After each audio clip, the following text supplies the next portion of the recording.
Welcome to ஜார்ஜியரமா. Hello friends, இன்றைக்கி நம்ம சூப்பரான மணக்க மிளகு ரசம் தான் செஞ்சு காமிக்க போகிறேன். இந்த மிளகு ரசம் நம்ம வதக்காமல், மசாலா எதுவுமே கடாயில் போட்டு வதக்காமல் டேரெக்டாக பாத்திரத்தில் வச்சு கொதிக்க வச்சு தாளித்து தான் இறக்க போகிறோம். இது ரொம்பவே ஈஸி. இதுக்கு என்னென்ன பொருட்கள் தேவைன்னா, 1 ஸ்பூன் மிளகு, 1/2 ஸ்பூன் ஜீரகம், 4 வெள்ளைப்பூடு, அதுக்கப்புறம் புளி ஒரு அரை எலுமிச்சப்பழ அளவுக்கு புளியை நான் கரைச்சி வச்சுருக்கேன். அந்த ஊற வச்சு வச்சுருக்கேன். அதுக்கப்புறம் கொஞ்சம் 1/4 டீஸ்பூன் அளவுக்கு மஞ்சத்தூளும், கொஞ்சம் பெருங்காயத்தூள், அதுக்கப்புறம் ஒரே பெரிய தக்காளி, அப்புறம் கருவேப்பிலையும் கொத்தமல்லியிலையும் கொஞ்சம் நறுக்கி எடுத்து வச்சிருக்கிறேன். அதுக்கப்புறம் 2 காஞ்ச மிளகாய் தாளிக்கிறதுக்காக எடுத்து வச்சிருக்கிறேன். இப்போ நம்ம ரசத்துக்கு தேவையான மசாலா அரைச்சிக்கலாம். அதுக்கு ஒரு மிக்ஸி ஜாரில் மிளகும் ஜீரகம் சேர்த்து ஃபர்ஸ்ட் திரிக்கி எடுத்துக்கலாம். ரொம்ப ஃபைன் பவுடராக இல்லாமல் லேசாக கொஞ்சம் கரகரப்பாக அரைச்சி எடுத்து வச்சுக்கோங்க. அதோட கொஞ்சோண்டு கருவேப்பிலை சேர்த்துக்கோங்க. மீதி கருவேப்பிலை தாளிக்க வச்சுக்கோங்க. அதுக்கப்புறம் 4 வெள்ளைப்பூடை சேர்த்துக்கோங்க. இதை பல்ஸ் மோடில் போட்டு திரிக்கி எடுத்துக்கோங்க. வெள்ளைப்பூடு மையா அரைக்கக்கூடாது, லைட்டாக கொஞ்சம் திப்பியாக தான் இருக்கணும். இல்லைன்னா நீங்கள் தட்டி கூட சேர்த்துக்கலாம். அதுக்கப்புறம் ஒரு பாத்திரத்தில், ரசம் வைக்கக்கூடிய ஒரு பாத்திரத்தில் ஒரு தக்காளி எடுத்துக்கோங்க. அதுக்கப்புறம் தக்காளியை நம்ம கட் பண்ணிலாம் சேர்க்கக்கூடாது. நம்ம இந்த மாதிரி கையாலே நல்லா பிசைஞ்சு விட்டாதான் இந்த ரசம் ரொம்ப மணமாக டேஸ்ட்டாக இருக்கும். இந்த மாதிரி நல்லா கையால் பிசைஞ்சிக்கோங்க. நான் பிசைஞ்சதுக்கப்புறம் உப்பு சேர்த்துருக்கேன். நீங்கள் தக்காளி பிசையும் போதே கொஞ்சம் உப்பு சேர்த்து பிசைஞ்சிங்கன்னா கொஞ்சம் ஈஸியாக தக்காளி மசிய வரும்.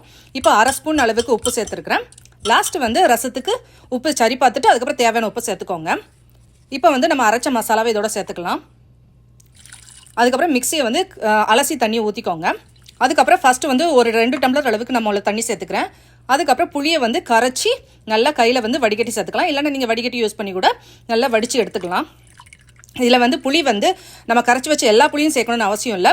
உங்களுக்கு ரசத்துக்கு எந்த அளவுக்கு புளி தேவையோ அந்த அளவுக்கு பார்த்து சேர்த்துக்கோங்க. சில பேர் ஜாஸ்தி சேர்ப்பாங்க, சில பேர் அளவோட சேர்த்துப்பாங்க. நான் கொஞ்சம் மிதமான புளி தான் சேர்த்துப்பேன். அதனால் கரெக்டாக தேவையான அளவுக்கு எடுத்துகிட்டு மீதியை எடுத்து வச்சுருக்கிறேன். அதுக்கப்புறம் கொஞ்சம் பெருங்காயத்தூள் இதிலேயே சேர்த்துக்கலாம். இதே கட்டி பெருங்காயமாக இருந்தால் கொஞ்சோண்டு ஒரு சின்ன துண்டை மிக்சியில் போட்டு நீங்கள் அரைச்சி எடுத்து போட்டுக்கலாம். அதுக்கப்புறம் 1/4 டீஸ்பூனுக்கு கொஞ்சம் கம்மியாக மஞ்சத்தூள் சேர்த்துக்கோங்க. எல்லாமே சேர்த்துட்டு அப்பப்போ கலந்து விட்டுக்கோங்க. இப்போ ரசத்துக்கு மீதி எந்த அளவுக்கு உங்களுக்கு தண்ணி தேவையோ அந்த அளவுக்கு சேர்த்துக்கோங்க. மீதி நான் 1.5 டம்ளர் அளவுக்கு சேர்த்துருக்கிறேன். அந்த புளிப்புக்கு தகுந்த அளவுக்கு சேர்த்துக்கோங்க. இல்லைனா ரசத்தில் சுத்தமாக புளி இல்லைனாலும் நல்லா இருக்காது. புளிப்பு உப்பு அதுக்கு அட்ஜஸ்ட் பண்ணி அந்த தண்ணி தேவையான அளவுக்கு சேர்த்துக்கோங்க. அதுக்கப்புறம் கொஞ்சம் கொத்தமல்லி இலையும் சேர்த்துக்கோங்க. சேர்த்துட்டு ஃபஸ்ட்டு கொதிக்கும் போதே கொத்தமல்லி இலை கொஞ்சம் சேர்க்கும் போது கொஞ்சம் மணமாக இருக்கும்.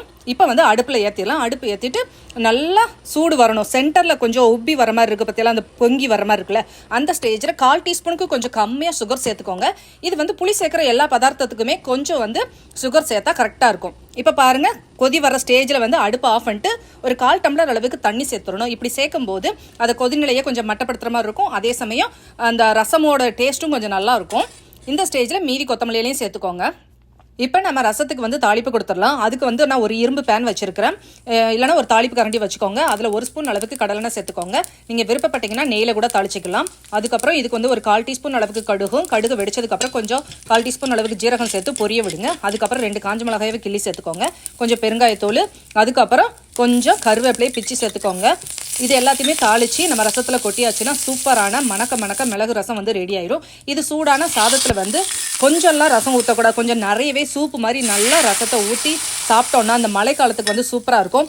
மழைக்காலம் அதுக்கப்புறம் சளி பிடிக்கும் போதெல்லாம் இந்த ரசம் வச்சு சாப்பிட்டு பாருங்கள், ரொம்பவே சூப்பராக இருக்கும். இதே மாதிரியான ரெசிபியை நீங்களும் உங்கள் வீட்டில் செஞ்சு பார்த்துட்டு எப்படி வந்துச்சுங்கிறது எனக்கு கமெண்ட் பண்ணி சொல்லுங்கள். அதோட இந்த வீடியோ பிடிச்சிருந்துச்சுன்னா உங்கள் ஃப்ரெண்ட்ஸ்க்கு ஷேர் பண்ணுங்கள், லைக் பண்ணுங்கள், கமெண்ட் பண்ணுங்கள், சப்ஸ்கிரைப் பண்ண மறந்துடாதீங்க. உங்களை நெக்ஸ்ட் வீடியோ சந்திக்கும் வரை பாய் அண்ட் தேங்க்யூ.